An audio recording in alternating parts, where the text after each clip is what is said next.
Hello, everybody, and welcome back to The Beats. I am your host, Kelly Kennedy, and I am very fortunate to be able to share my tribe as I travel across the globe and meet incredible scientists and doctors and all sorts of practitioners and continue to expand that tribe to help engage and encourage and empower you to learn how your body really works. Because what we know from our heart to yours is that you have all the innate wisdom inside you to heal, and that our job is naturally oriented therapists, medically enlightened doctors and specialists available here at Not Meds Global. The Beats podcast is about helping you understand that you have that power inside and what you need to do to help engage it, to constantly upregulate your ecosystem. Thank you so much for being part of our community. If this resonates with you, please go ahead and share this episode. We are always open to your comments and your questions as always. And welcome back to this week's episode of The Beats.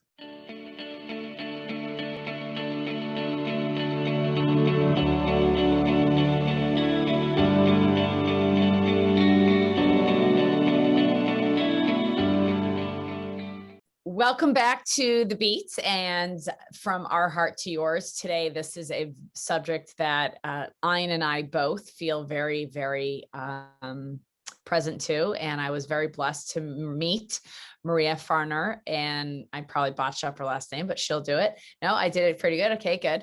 About a month ago, she attended our female frequency upgrade retreat, her and her lovely daughter. And I had no idea what kind of work they did really. And as I got to get to know her and her daughter, it was pretty evident what an incredible communication they had together and connection. And then it made a lot of sense as to the work she does. So what Maria does is help people with conscious parenting. She's got 2 websites and Instagram handles called The Moms I Know and The Future of Family.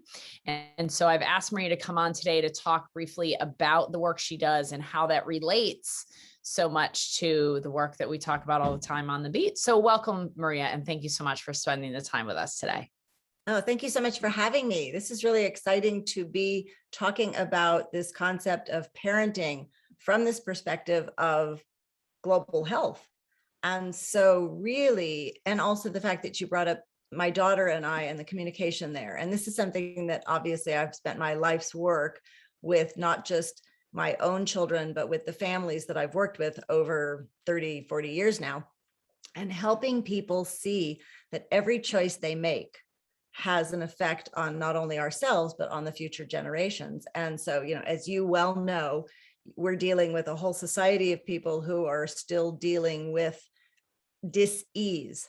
And so what I find is that, and I think the current studies are that 80% of our disease is stemming from emotional components. And so if the idea is, if we can work on our own inner child stuff, either before we have children or as we're raising our children or as we're guiding our children, we can hopefully work towards a healthier overall society. And so now my daughter is grown, she has children of her own. And so we are in community together, looking at this whole intergenerational component as well. I'm really grateful to have had a lovely childhood in general. So there were a lot of wise women in my family that I was able to learn from and that were there to support me.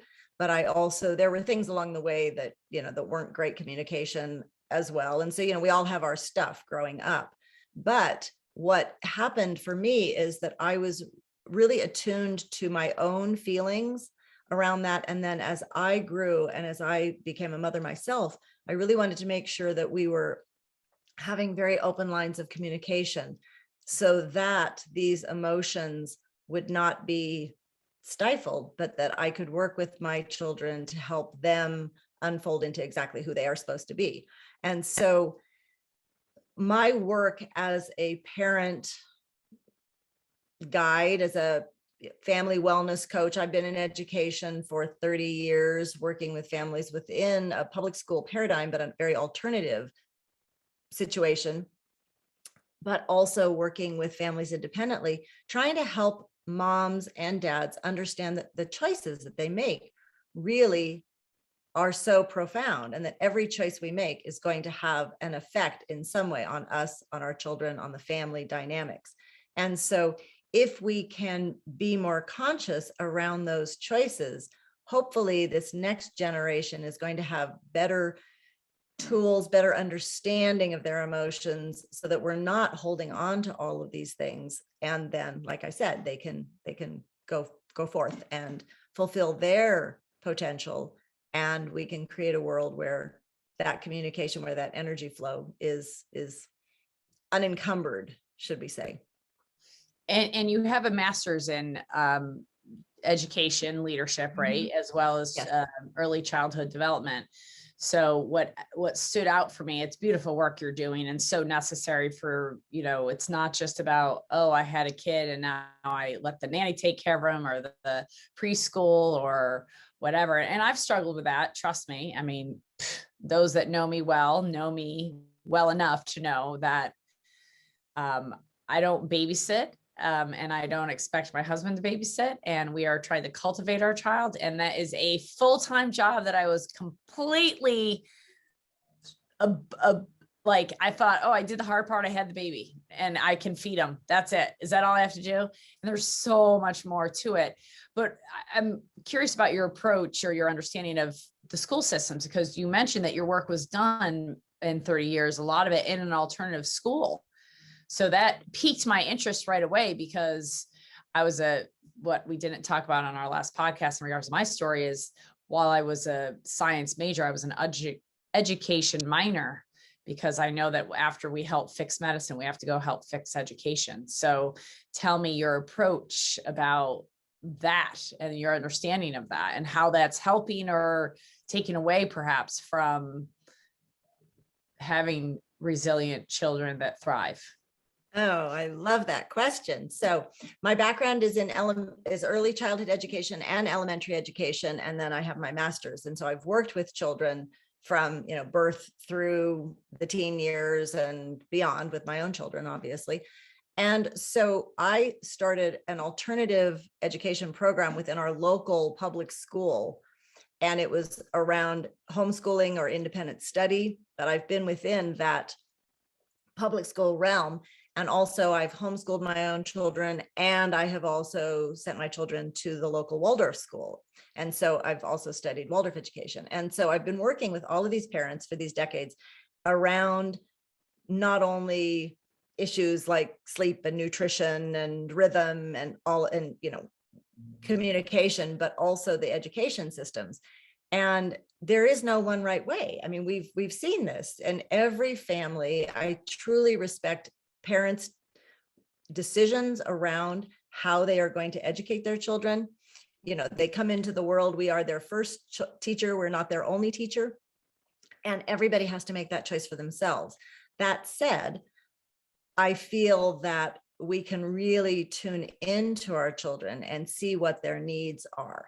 And my journey started with, my background was traditional education. I had 2 aunts that were elementary school teachers. And then when it came time for my own kids, my oldest, it was not going to work for him. So he was my teacher. He said, this is not working for me, in no uncertain terms.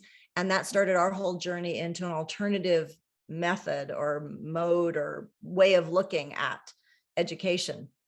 And so I had to follow his lead in some ways, but also really tapping into my inner child, his inner child. And of course, it brought up all kinds of things for me around my childhood and education, and then looking at him as an individual. And so this started this path of working with families to help support them around their children's educational needs. So, that has been more my professional journey, is really trying to help parents understand that, and to see that there is no one size fits all. Sheila and I in our podcast talk often about the dance of family life, the whole unfolding of it. And it's going to be different for every child. It's going to be different at different stages.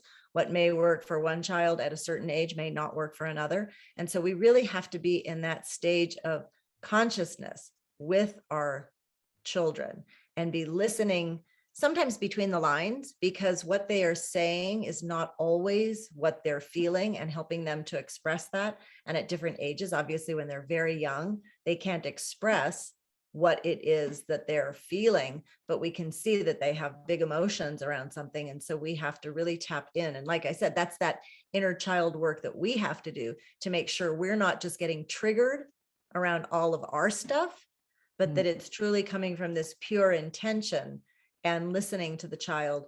And then as the adult, having to make decisions around that, but not for our benefit, but for theirs. And so I talk with parents often about looking through the child's eyes, trying to go back to our own perspective on this, but then realizing that, our children they come from us, but they are not ours. And so that's a little bit of a Khalil Gibran take there. Well, I think that's so well said. And so, this one size fits all for education, for nutrition, for schooling, for medicine is just a model that is not supportive to the individual organism, because we are so individual. And I have two brothers, very different from one to the next to the next. Well, we might have some similarities, sure, of course, but we don't learn the same. Like, it's amazing to me often when we talk about different memories from our past, that I like, oh, how was that vacation for you? Completely different perceptions. We all got something out. Same with schooling. Like, we all went to the same schools, and yet my one brother struggled. My other brother did very well. I kind of was in the middle. Yeah, I'm the one that excelled more from an educational standpoint, perhaps in wanting to never end my learning. Like, always a student forever and ever. Not that my brothers aren't successful in what they do. And both of my brothers actually learn all the, like, read and do different things all the time. My mother was a librarian. She instilled that into us, that you can learn anything, you just have to read it. And it's just so interesting to watch, and how my cousins are different than us, but we spent majority of our time together. And it's just beyond interesting to me. It's like twins, if you split them up in a family, in two different families, and raise them differently, genetically the same profiles, very different outcomes depending upon the environment in which they're exposed to. And this whole education of, like, everybody has to sit at a desk, and they've got to have 5 subjects, and they've got to do that Monday, Wednesday, Friday. And then everybody's got to take a lunch break at noon, and this is the food that they're going to eat. And then they've got to ask permission to go to the bathroom. And like, I watched my son struggle through that until this year we changed his platform. And he, every day, how's school? Prior to this year, it was fine. Never got a word out of him. And always couldn't wait for the parent teacher conference to be like, so what's really going on? Because I get no information whatsoever. How's he doing? I have no idea. And now this new platform where there's no desks, he's outside a lot, it's student oriented.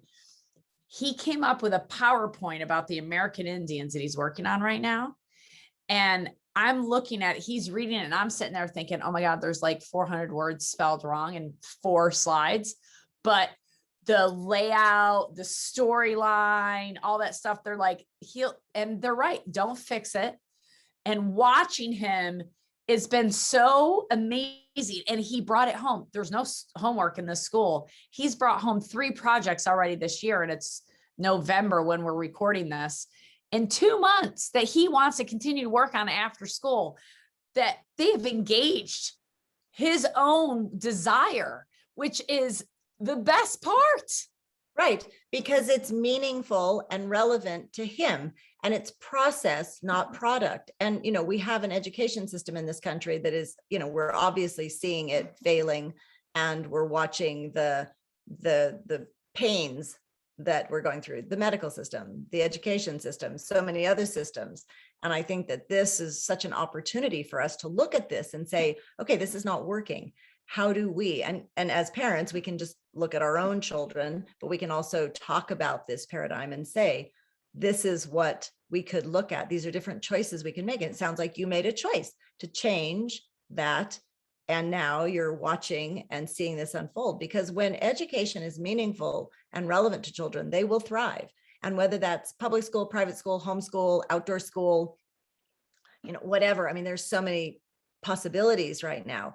And so I really think that we need to embrace that and to really look at our children. I mean, there was a point where my son was being homeschooled and my daughter was in the Waldorf school. There were other years where one was doing independent study and one was study abroad. I mean, we've had to look at things at different stages. They're different people at those stages. And so again, always coming back to what are the children's needs, what are they going through, and what is going to be the best fit. And so I don't have the answers for parents. I could tell parents, well, this is how I did it for this child, and this is what I think might work, but each family has to come up with that on their own. And so when we make choices, whether it's around sleep or family rhythm or education or any of these things, we have to make them looking at what's best for that individual child. And, we could also talk about, boundaries, and we could talk about family rituals and rites of passage. I mean, there's so many different ways of looking at this. And so when I'm working with families, I'm talking about the inner child work that they need to do. It's like, oh, it all comes back to me. I remember when my children were young and I was struggling with different things, and then wise mentors guided me to look at my own stuff and why is that triggering you and what's going on here. And so, that's so important. The communication, the relationships that we have with our significant others, with the extended family, with the community that is involved with the child, that's so important. Simplifying. Our pace of life is so crazy right now. If we can simplify, these little nervous systems of these children are being so overtaxed right now with just our pace of life. And if we can just pull back and simplify, so often that can be the answer right there, and really finding rhythms that work for our children. And then, I could go on and on with, nutrition and sleep and postpartum support. And there's so many different things that we can be looking at. I love, talking about rites of passage as well for children as they grow. And then fostering senses of gratitude, generosity, getting children out in nature. I mean, there's so much around family life that can be improved, I think, but again, it's going to be different for every family. It's going to be different because of family background and where you live and what's going on and our own stuff. And it seems like the point of your work is really to bring a consciousness, to not fall into habits and rhythms and patterns that might not be supportive, like how they raised my older brother versus my middle brother versus me is very different. And at the time when I was growing up, it was like, you love Michael more than Patrick, and you love Patrick more than me, and you love this one. And it was just, we were all different. And my parents had learned, I'm sure, along the way of how to curb different behaviors in a different way from one child to the next. And there were so many years between my older brothers and myself that by the time I came along, they were different people. And I perceived that at one way then, in a very different way I perceive that now. And I hear this from Silas all the time. Well, this family allows them to do that. And, well, that's not us, right? And so, but I think more than anything, your point is, and correct me where I'm wrong, Maria, but it's about consciousness. It's about having the feelings, the conversations, and the awareness to go, well, just because I went to that school for 8 years and then this other school for 4 years and then this college, that doesn't necessarily mean that's the right path for my offspring. Mm-hmm. That, some might want to go into dance and some might want to go into Rhodes Scholar, and one might want to, be a hairdresser, and all of them are important, because if that's also right. It's about, like all of us as adults, we want to be seen, honored, and heard, seen, heard, and honored for who we are. Our children are no different. And so if we can really see them, hear them, honor them for who they are, because, we don't know what their destiny is. We have no idea what this is all going to unfold into. We are here to support them. We're here to love them. We're here to guide them. Sheila and I, my colleague and I, talk a lot about family culture. And that family culture is those decisions that we make around rhythms, activities, the things that are important to us, the family background, all of that plays in to who we become. But, there's the nature versus nurture argument that, people are still going on about today. And of course, we come into the world with a set genetic makeup, But the environment, and you talked about the twins, is so huge. And it's a big responsibility to become parents. And also none of us have the guidebook, the answers, and I don't know, I haven't met an adult yet who says they had the perfect childhood. And, when talking with my own children and then seeing countless numbers of other families, we're just trying to figure it out. And it's a dance, it's an unfolding, and none of us are perfect. I mean, oh goodness, it's like so many mistakes that we make along the way. But if our children see us striving, and I think you and I have talked about that a little bit too, our children are here to help, be our greatest teachers. If they can see us striving and working towards changing some behaviors or looking at behaviors, and, all of this comes back to that nervous system, that genetic makeup, and then the things that affect us in our childhood. And then we could talk about trauma, and we see what a huge effect that trauma has on us as human beings. And so if we can work with trauma in different ways and look at the energy around that and help support that in a more wholesome way instead of denying it, we can really make some huge growth here, I think, as a human species. So what would you, in your estimate, say are the top 3 things maybe, and I'm just, putting you on the spot, but what are the top 3 things that you see when all the work of 30 years that you've done that are simple, like you speak about rhythms, for instance, simple ways that we can take actionable steps to make steps towards more conscious parenting after this podcast today? So I think the most important thing is looking at that family rhythm right now. And so, simplifying, because what I have seen over the last 30 years of working with families is the pace has just gotten faster and faster and faster. And so when we look back 100 years, 150 years, the pace of life was so different. And the human being was designed, I think, to walk, to be on the earth, to be out in nature. And we are now so far from that. So I think the number one thing I would say is to just slow down. Of course, we need to look at nutrition and sleep and all of those kinds of things, because we're seeing that, such a breakdown of our health globally. And so, of course, those are hugely important. But I think that if we can just take that time to really simplify our lives and to slow down a little bit, then we have the space to consciously look at the decisions that we're making around those things. So rhythm. Give a real life example of rhythm. So, I'm a mom, I've got 3 kids, I work full time, my husband works full time, we don't have a nanny, we don't have family that lives here, let's say.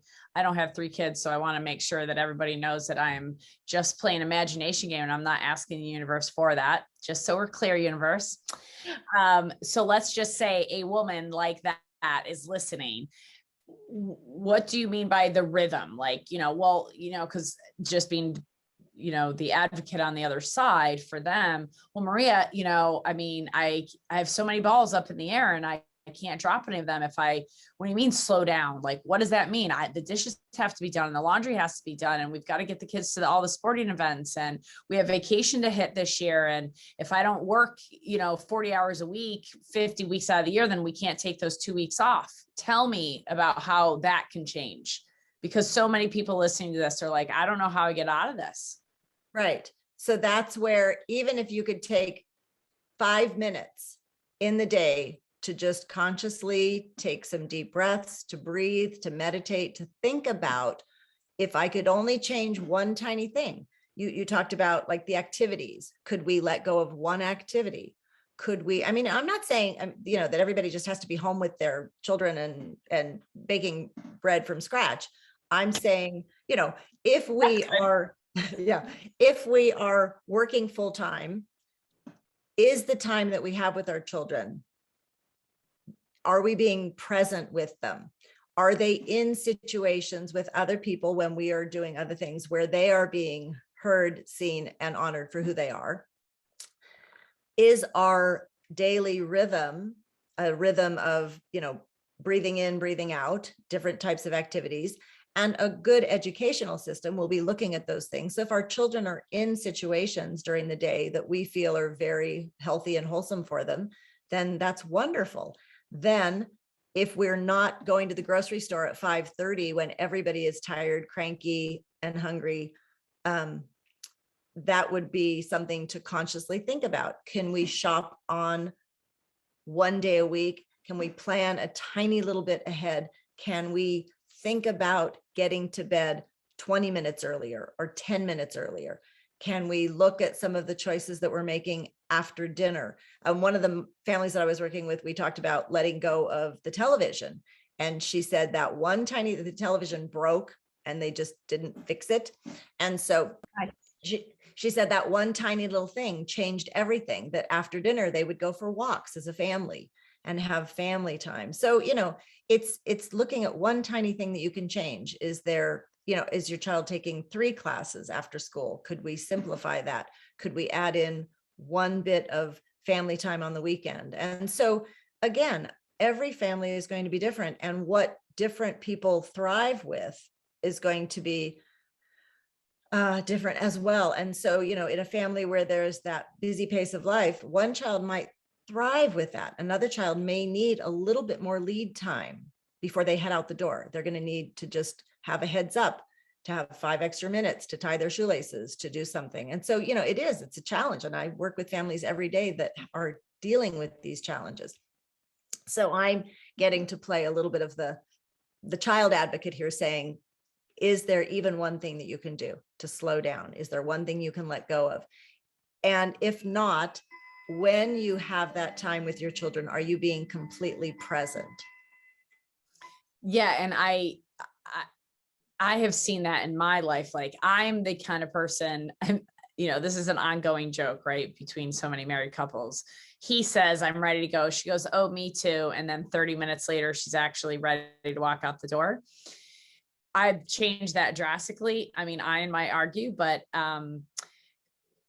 now when I say I'm going to be ready, I wait until I'm ready to put my shoes on to say I'm out the door. And what we've learned is that my kid is more like my husband, where he needs to know 30 minutes before bedtime, 30 minutes before we're leaving, 30 minutes, because he's got, like I do, he doesn't like to be late. He doesn't want to be rushed. So he's got a little bit of me in him, but the being late is his dad, the not being rushed is me. And so when Ian wants to leave, he's got to tell both of us 30 minutes in advance so we can prepare, so we can get done what we want done, so that we're not all standing at the door yelling at Silas going, come on, we have to go. It's time to go. You knew school was going to happen. Well, he's not aware of time. It's the morning. He's drawing, he's doing whatever. And I think that's so key to know your kid, and also know that things have changed throughout the 8 years that he's been alive in regards to our life and our pace. As I mentioned earlier, I travel. I don't remember if it's this or that podcast, but I travel a lot now. And I didn't travel for the first 4 or 5 years of his life as much as I do the last 3 to 4 years. And I've had to come up with ways for him and I to connect when I'm on the road, rather than just, I'll see him when I get home, or I'll do the obligatory night call or the obligatory morning call. It's I always find ways to let him know I'm thinking about him, because I'm not physically with him. And when I'm home, it's a little different then. I try to get him off that darn television and playing a board game or cards or something like that, at least a couple of nights a week, for him and I to connect. And I have to also give in to, he's old enough now, he doesn't need my time like he probably did, but I need my time with him.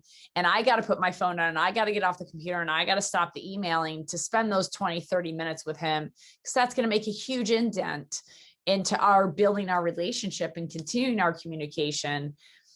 Even if it ends up like the other day with Monopoly, he literally got up and walked away from the game because he didn't want to pay me for one of the things that he landed on to pay me rent, and was literally and he was collecting $200 because he picked up one of those, cards. It was collect $200, pass go. And then he landed on my property and he owed me 25, and he could not conceptualize that he was still up $175. Right. And he literally walked way, but you know what? It allowed for a deeper conversation, allowed for all this other stuff for us to be conscious about what that was. So the next night when it was a new game time, he was like, well, it can't be a Monopoly.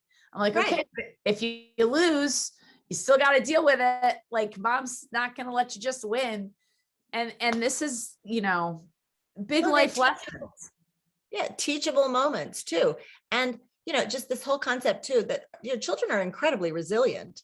They don't need us to be hovering. They don't need us there all the time, but they need us to be there when they need us, and they need our presence when they need it. And so, you know, there's all these types of ways that we can fit those into our days. And you've come up with brilliant ways. And I traveled a bit when my children were young too. And it was an opportunity for, you know, my husband to step forward a little bit more, for them to deepen their relationship with him.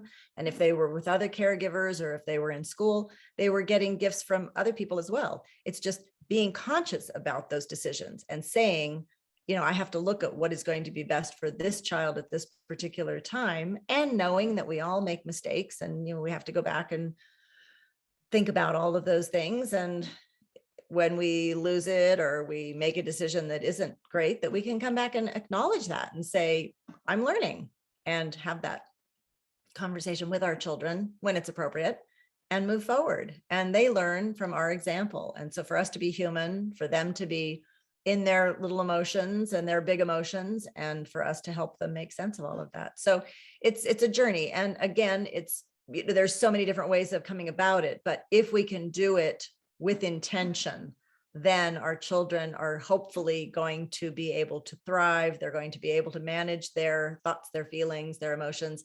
We're going to be able to make choices that are healthier for all of us, including the whole family as a whole, and then society as well. So I want to ask you the big secret question, but before I do, I have to tell you this story because you're going to just love it. So I've been traveling a lot, and my son loves comedy. And as I was saying earlier, that he's very much a dichotomy of my husband and I, like which we are a dichotomy, and Silas is a good mix of the two of us. I am a very social person. I like to go to parties. I like to talk to people. Ian is, can I sit in silence for an hour a day and read some books and go see clients and then be home with a family, and that's it. Like, so different. The one thing that we've always connected about that I would say is a common thread with Ian and I, we love comedians. We love to laugh. We love comedy. And Silas as well. I mean, he's been listening inappropriately to Jeff Dunham, the puppet guy, who definitely is not G-rated, but also G-rated, like Brian Regan, for instance. And so Silas will often like engage 5 or 6 adults when we're out at different events and tell a story, which is a comedy show of Brian Regan's. He's memorized a lot of his stuff, and we're blown away that he can do that and hold everybody's attention and not go well all the time. So anyway, 2 days ago, yesterday morning, Ian and I were like, God, it'd be great to get him on a live comedy show. It'd be great to see if Brian Regan's doing any live shows. Sure enough, Ian does some research, and he's going to be 45 minutes from our house in December. So I'm like, at this point in my life, I want front row tickets, or I'm not playing, because that's how you experience really life, is front row or no go kind of thing. So I managed to get the front row tickets, and all of a sudden I'm aware as I'm buying them that I'm not going to be there. I have to be at this other event that I'm already scheduled to be at. And there's a little part of me that was like, oh, they can't go. They're not going if I can't go, because I want to be there when he experiences this and pees himself from laughing so hard and holding his cheeks from laughing so hard. I want to see that. I want to be a part of it. And the reality is, and this was very much a raw moment of, my husband and son spend way more time together than I do. And I get to experience a lot of life that they don't, with all the different travel that I do and all the different people I meet. And this is an opportunity for them to have something very special between them that I'm not a part of, rather than the routine of them just doing life. And so we purchased those tickets and told Silas last night. And I kept saying to him, I'm so excited for you and a little bit jealous. I'm so excited, but I'm jealous that, well, one, that I don't get to go to a live comedy show, but bigger is that I don't get to see his face and go through all that. And you know what he said to me? Mom, we can just go to our own comedy show later and I'll pretend that it's the first time I've ever gone. How beautiful. And he definitely knows well enough to know that my heartstrings are going to be played the whole time I'm in Austin, that he's doing that. But that is enough for me to go, okay, we'll just play pretend game when I come home, and we'll go to a different comedy show and he can just pretend the whole time it's his first time. And he will. He's a true actor, but he's giving me what I need and I'm giving him what he needs. The family's getting everything out of it they need. I feel good that they're doing something when I'm not home that's really special instead of just the daily routines. Everybody wins when you can stay in the flow state. And yet I have to be aware of my feelings through that. And there's a part of him that said, well, I'm sad you're not going to be there too, but I know that when we do it, it'll be just as much fun. Yeah. Yeah. And I mean, how wise for an 8-year-old to realize that, but that's the work that you have done up to this point of helping him to express his emotions, for him to, be able to feel them and articulate them. But, this huge thing speaks to this idea as parents of letting go. We can't control, or we think we can control things, but we ultimately can't. And so we have to let go, and we have to, as mature adults, or at least as working towards mature adults, be able to say, I'm happy for you. Or when hard things happen that we have no control over. And I've had to deal with a lot of those with my own children, and just be there for them and say, I hear you. I can't change what has happened, but I can hear you. And so, listening to our children, I think, is so key. Well, you're a very wise woman, and I can see why people want to work with you. And, just for people to know that she does have her own podcast as well, called The Moms I Know.com. But you can also work with her. She's got different programs for families, for counseling, and that can be done all via video chats, right? Yep. Maria? Great. All online right now. Yep. And that is the future of family, right? Futureoffamily.com. And we'll have all that in the show notes. So now for the big question. I know I've taken you a little bit longer, but I don't want to cut this short. So you have an opportunity to take a microphone and speak to all 7.6 billion people that are on the earth right now. And if you could give them the secret that you've learned that they will shortcut their ability to have to experience so much and just kind of get to the point, what is the secret, the point you want everybody to know that would have saved you time and energy to get to where you are now with this conscious parenting and being able to help so many others on that path to live a healthy, thriving life? Oh, in a nutshell? Yeah. In a nutshell, Maria, just like drop the bomb. I think that basically what I want every parent to hear is to just drop down into their heart, listen to their heart, to their inner wisdom, because it's there. We all know we have the answers, but we just have to tap into that. And then also to do that with our children, to tap into them and their heart and to listen. And I think that if we can do that, if we can truly do that, then all of the other answers will come. It's beautifully said. And I have nothing left to add, because it's truly from our heart to yours. Sink in, dive in, feel, know. Thank you so much for all the work you do. Is there any other message you want to give out to everybody? Oh, just take care, everyone. It's a challenging time out there. Be gentle with yourselves and with your families, and just be in this state of love and flow. And thank you so much for having me on your show, Kelly. Absolutely, Maria. And thank you. Thank you, everybody, for listening to this episode of The Beats. And if it does resonate with you, please feel free to share it. And as always, we love your comments. We appreciate your time with us. We know time is very valuable these days, as it always has been, but we're now more conscious of it. And now you too can be more conscious from your heart after listening to this podcast today with Maria. Thank you so much. Take care.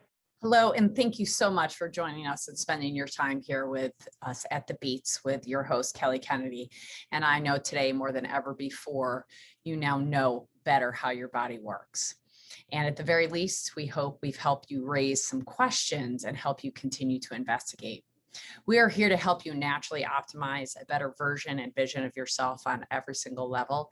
And after today, you can better engage your innate intelligence and allow for proper regulation and proper regeneration.